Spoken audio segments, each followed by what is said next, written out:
아까도 얘기했지만 최근 들어서 이제 그 대학 진학률이 우리나라 80% 넘어갔다가 다시 지금 70% 중반 이하로 떨어지고 있거든요. 떨어졌네요. 이유가 뭐냐?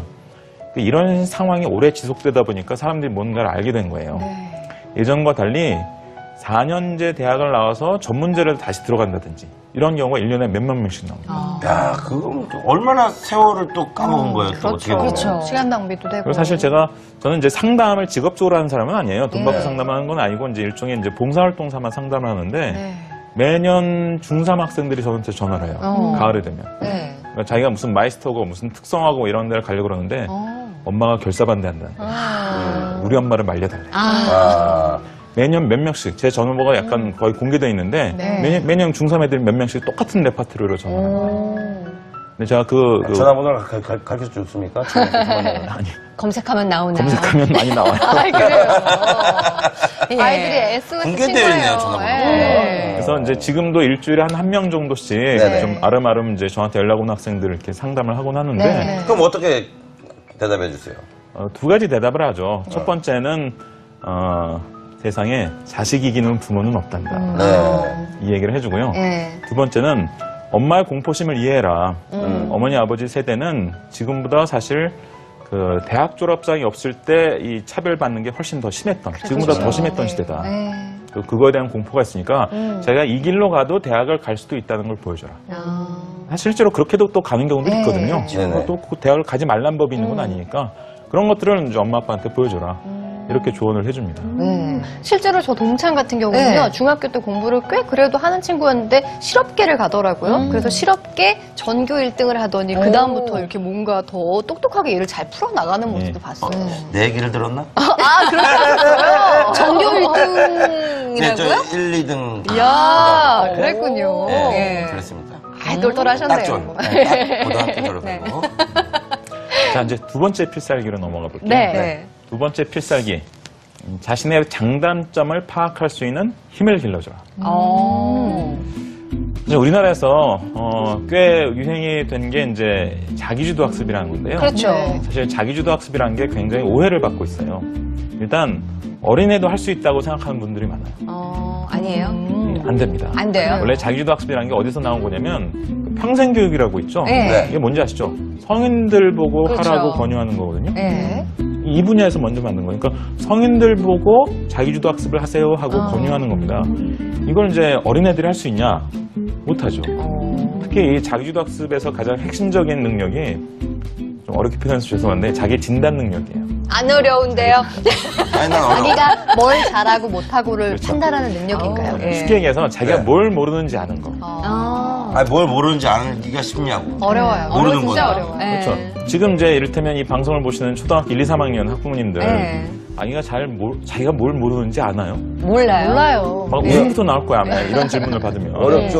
모르죠. 1, 2, 3학년은 자기가 공부한 다음에 공부한 걸 되돌아봐도 자기가 뭘 모르는지 아는지 모릅니다. 맞아요. 그러니까 사춘기 무렵 되어서야 이제 반성적 사고 능력이 생겨요. 자기 자신을 돌아볼 수 있는 능력이 생깁니다. 그래서 한 5, 6학년에서 한 중학생? 이 정도 연령대가 되면 공부한 걸 이제 되돌아보면 뭐가 보이기 시작해요. 내가 여기서부터 잘 이해를 못하는구나. 저기에 자신이 없구나. 이걸 다 까먹었구나. 이런 걸 이제 알게 되는 거죠. 예를 들면 이제 저희 집에 아이들이 많거든요. 저희 집에 이제 첫째가 중2고, 둘째가 초6이고, 셋째가 초3이고, 넷째가 초1인데. 넷까지 드셨어요? 나보다 더 많이 하네. 대단하시네요. 훌륭한 분과 함께하고 있고. 저희가 목표가 넷이었는데 달성을 했어요. 목표를 달성했네. 첫째가 지금은 이제 중학생인데, 예를 들어 이제 5학년에서 6학년 넘어가는 겨울방학 때 뭘 했냐? 이제 5학년 수학을 복습을 했단 말이에요. 시중에 나오는 것 중에 제일 괜찮다 싶은 이제 문제집 하나 정해놓고, 별거 아니에요. 예를 들어 10개의 단원이 있으면, 야, 이 중에서 네가 제일 자신 없는 게 뭔지 순서를 한번 정해보라고 그래요. 단원 순서를. 그렇죠. 이걸 1, 2, 3학년 때 시켰으면 얘가 못했을 거예요. 우리 집에는 1, 2, 3학년인데 벌써 되던데요? 그러면 걔는 영재예요. 우리 애는 영재구나 이렇게 생각하고 키우시면 돼요. 근데 우리 애는 이제 저희 집에는 1, 2, 3학년 때 시켰으면 아마 못했겠지만 5학년, 6학년 넘어가는 겨울이니까 이게 되더라고요. 제가 뭐 들춰보고 이제 고민을 하더니 1순위 무슨 단원, 2순위 무슨 단원, 이제 3순위, 4순위 이렇게 적어요. 그러고 나서 제가 뭐라고 그랬냐면, 야, 근데 네가 뻔히 잘하는 거 많잖아. 다 풀 필요 없잖아. 몇 단원까지 다시 들여다봐야 되는지 한번 생각해봐라. 그랬더니 또 고민을 막 하더니 4순위까지. 야, 4순위까지 스스로 해봐야 정하는군요. 되겠다. 이게 이제 이 정도 연령대면 슬슬 되기 시작해요. 그러니까 처음에는 자기 진단이라는 게 이렇게 러프하게 하는 거예요. 대단원 수준에서 제일 취약한 게 뭔지, 두 번째, 그 다음이 뭔지 이렇게 이제 보는 건데 이게 이제 조금 하다 보면 노하우가 쌓여요. 그래서 소단원 수준으로. 그 다음에 이제 더 정교해지면 문제 유형 수준으로. 내가 이런 유형이 약하다. 저런 유형이 약하다. 이 정도 수준이 되면요.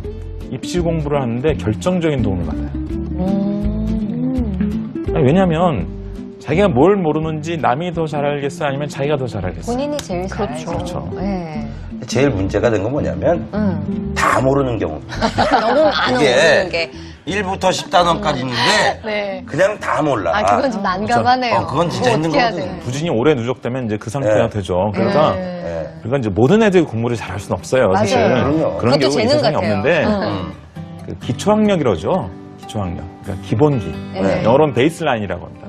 그건 사실 계속 꾸준히 따라가고 있어야 돼요. 최소한 네. 기본기는 계속 따라가야 된다. 그래야 나중에 이제 자기가 뭔가를 해보고 싶을 때 그 영역에서 좀 더 투자해서 성과를 낼 수 있는 거지. 기초학력마저도 미달이 되는 이 상태가 누적되면 좀 전에 말씀하신 것처럼 이제 아무것도 모르는 상태. 다 모르는 거죠. 네. 어쨌든 그래서 자기가 뭘 모르는지는 뭐 처음부터는 안 돼요. 처음부터 뭐 오늘부터 자기 진단 해보자 시작 해서 안 됩니다. 네. 하지만 이제 좀 기회를 가지고 꾸준히 노하우를 쌓다 보면 그러면 어느 순간에 크로스가 발생해요. 네. 남이 진단해 주는 것보다 자기가 진단하는 게 더 정확해집니다. 그러면 이제 입시 공부 같은 걸 하는데도 효율이 확 올라가는 거죠.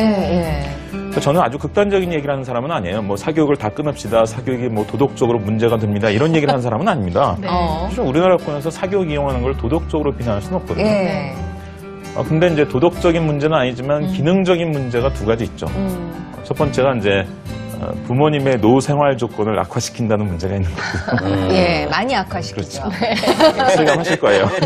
아, 사교육비 안 쓰세요? 저는 거의 안 쓰고 있어요. 어. 네, 악화될 돈이 없어요. 그래서 노후 준비를 좀 하시느라 투자를 하시는 것 같은데, 근데 이제 두 번째 기능적 문제가 사실 오늘 얘기하는 거예요. 그 사교육은 뭐 이용할 수도 있죠. 근데 네. 의존도가 지나치게 심해지면 자기 진단을 할 수 있는, 그걸 연습할 수 있는 기회를 날려버립니다. 근데 사실 이게 이제 이 대학과 관련해서만 문제되는 게 아니라 제가 요즘 학부모 대상 강연 같은 거 하면 꼭 물어봐요. 여러분 자녀가 앞으로 직업을 몇 번 바꾸게 될 것 같습니까? 네. 앞으로 100세 인생이라고 그러잖아요. 그러니까요. 지금 이제 살아있는 분들은 기대 수명이 한 8, 90 되는 거고 지금 아랫세대는 거의 한 100살 가까이 기대 수명이 되면 그럼 직업을 몇 번 바꾸게 될까? 저도 벌써 2번 바꿨거든요. 뭐였습니까, 첫 번째? 저는 이제 박사과정 했을 때 아르바이트로 학원 강의를 하다가 아. 너무 잘 되는 바람에 네. 휩쓸려 들어갔죠. 네. 돈 버는 재미에. 네. 그래서 이제 제가 제 입으로 이런 얘기하면 좀 못하지만 이제 우리나라 굴지의 스타 강사 중에 한 명이었습니다. 그래서 첫 직업이 이제 범상치 않다 했어. 네. 첫 직업이 학원 강사였고요. 두 번째. 두 번째는 이제 그러다 이제 회의감을 느껴서 최정상했을 때 그만뒀죠. 그만둔 지 꽤 됐어요. 10년도 넘었습니다. 네. 그리고 나서 이제 우리나라 교육과 관련돼서 어떻게 우리나라 교육을 좀 개선할 수 있나. 또 이제 아이도 낳고 그러다 보니까 마인드도 점점 바뀌더라고요. 그래서 이제 요즘은 이제 교육 정책과 관련된 일을 하고 있는데. 근데 제가 이제 나이가 50이 넘어가면 한 번 더 바꿀 것 같아요. 네. 요즘 좀 어렴풋하게 그런 생각을 하면서 뭔가 조금씩 준비를 하고 있는데. 그러니까 저도 제 계획대로 되면 나이 60 되기 전에 직업을 3번 바꿀 거라고 네. 하죠. 그러면 여러분 자녀가 예를 들어 나중에 예를 들면 우리나라에서 이제 뭐 금융회사에 정규직으로 들어갔다. 그러면 사람들이 막 축하해 주잖아요. 네. 근데 예를 들어 우리나라 최근 5년 사이에 증권회사에서 몇 명이 잘렸을 것 같아요?